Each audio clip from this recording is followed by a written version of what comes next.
नमस्कार मित्रांनो, आपल्याला एकापेक्षा अधिक स्कॉलरशिपकरिता अप्लाय करता येतो काय? तर त्या अगोदर आपल्याला स्कॉलरशिप फॉर्म भरणे काऊन महत्त्वाचं आहे? तर बघा, जर आपण स्कॉलरशिप फॉर्म भरलं तर आपल्याला स्कॉलरशिपच्या स्वरूपात पैसे मिळतात आणि जर आपण स्कॉलरशिप फॉर्म नाही भरलं तर आपल्याला क्लिअरन्सच्या स्वरूपात पैसे भरावे लागतात। मग स्कॉलरशिप फॉर्म भरणे कधीही चांगले। मग आपण कोणती स्कॉलरशिप भरायला पाहिजे? प्री मॅट्रिक आणि पोस्ट मॅट्रिक स्कॉलरशिप म्हणजे काय आहे? आपल्याला एकापेक्षा अधिक स्कॉलरशिप फॉर्म भरता येतो काय आणि एकापेक्षा अधिक फॉर्म भरल्यास काय होईल? गव्हर्नमेंट आणि प्रायव्हेट स्कॉलरशिप मध्ये काय फरक आहे? याविषयीची सविस्तर माहिती आपण या व्हिडिओमध्ये जाणून घेणार आहोत। तरी पुढे जाण्याअगोदर चॅनलला सबस्क्राइब करून घ्या आणि हा व्हिडिओ आवडल्यास व्हिडिओला लाईक करा आणि तुमच्या मित्रांना शेअर करा, जेणेकरून त्यांना पण याविषयीची माहिती व्हायला हवी। सर्वप्रथम आपण स्कॉलरशिप फॉर्म भरणे काऊन महत्त्वाचं आहे आणि स्कॉलरशिप फॉर्म नाही भरलं तर काय होईल याविषयीची माहिती जाणून घेऊया। तर बघा, स्कॉलरशिप फॉर्म भरणे महत्त्वाचे याकरिता आहे की आपण स्कॉलरशिप फॉर्म भरलं तर आपल्याला स्कॉलरशिपच्या स्वरूपात पैसे मिळतात, परंतु जर आपण स्कॉलरशिप फॉर्म नाही भरलं तर आपल्याला वार्षिक परीक्षेच्या वेळी क्लिअरन्सच्या स्वरूपात पैसे भरावे लागतात। त्यामुळे स्कॉलरशिप फॉर्म भरणे कधीही चांगले आणि जर आपण स्कॉलरशिप फॉर्म भरलंच नाही तर आपल्याला क्लिअरन्स भरून द्यावा लागतो।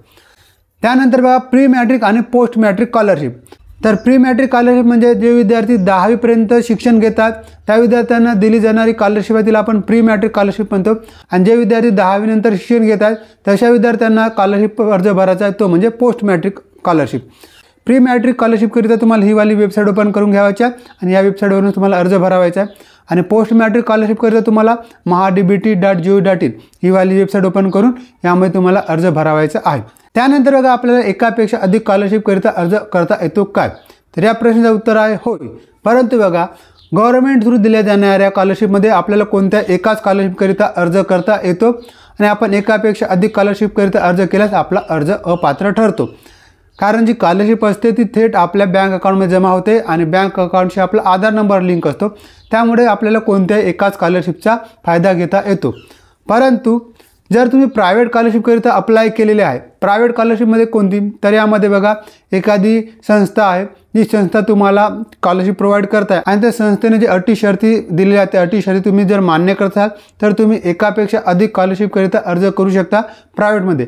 परंतु गव्हर्नमेंट स्कॉलरशिपकरिता तुम्हाला कोणता एकच अर्ज करावायचा आहे। जसे बघा, प्री मॅट्रिक स्कॉलरशिपमध्ये अस्वच्छ पालक, सावित्रीबाई फुले स्कॉलरशिप, 9वी-10वी विद्यार्थ्यांना दिली जाणारी स्कॉलरशिप, सुवर्ण महोत्सव स्कॉलरशिप, यापैकी मग कोणत्याही एका स्कॉलरशिपचा आपल्याला लाभ घेता येतो। तर स्कॉलरशिप अर्ज भरतील बघा, ज्या स्कॉलरशिपची रक्कम जास्त मिळते आपल्याला त्या स्कॉलरशिपला आपल्याला अर्ज करावायचा आहे। पोस्ट मॅट्रिक स्कॉलरशिपमध्ये बघा, पोस्ट मॅट्रिक स्कॉलरशिप आपल्याला कॅटेगरीनुसार भरावायची असते आणि सर्व कॅटेगरीच्या मुलांना एकाच वेबसाईटवरून अर्ज भरावायचा आहे। फक्त आपल्याला स्कॉलरशिप सिलेक्ट करते आपल्याला मग नेमकं कोणती स्कॉलरशिप सिलेक्ट करायची हे माहीत असणे अनिवार्य आहे।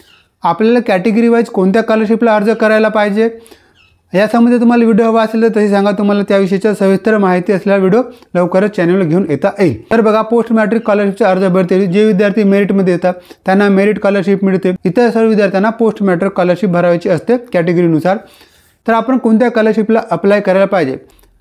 स्कॉलरशिपचा अर्ज भरतेवेळी एक गोष्ट लक्षात ठेवा, जे स्कॉलरशिप आपले महाविद्यालय सजेस्ट करतो त्या स्कॉलरशिपला अर्ज करा, जेणेकरून बघा तुम्हाला जी स्कॉलरशिप असते ते लवकरात लवकर जमा होईल आणि आपल्याला कुठल्या प्रकारची अडचण जाणार नाही। ज्या स्कॉलरशिपचा अर्ज आपल्याला सजेस्ट करतो कॉलेज त्या स्कॉलरशिपला अप्लाय करा। तर सांगितल्याप्रमाणे आपण स्कॉलरशिप फॉर्म भरला नाही तर आपल्याला वार्षिक परीक्षेच्या वेळी क्लिअरन्स भरायला लागतो, त्यामुळे स्कॉलरशिप फॉर्म भरायलाच पाहिजे। गव्हर्नमेंट आणि प्रायव्हेट स्कॉलरशिपमध्ये बघा, गव्हर्नमेंट स्कॉलरशिपला आपण एकच अर्ज अप्लाय करू शकतो, परंतु प्रायव्हेट स्कॉलरशिपला आपण एकापेक्षा जास्त स्कॉलरशिपला अर्ज करू शकतो। तर स्कॉलरशिप संबंधी तुमचे बरेचसे डाऊट क्लिअर झालेले असतील की आपण एकापेक्षा अधिक स्कॉलरशिपकरिता अर्ज करू शकतो काय? तर गव्हर्नमेंट स्कॉलरशिपकरिता फक्त एकच अर्ज करा, नाहीतर तो अर्ज तुमचा कॅन्सल होईल।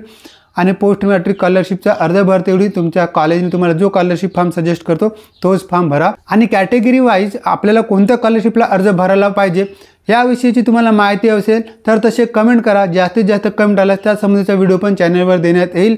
हा व्हिडिओ आवडला व्हिडिओ लाईक करून तुमच्या मित्रांना शेअर करा। तर पुन्हा भेटू एका नवीन व्हिडिओमध्ये एका नवीन माहितीसह, तोपर्यंत नमस्कार।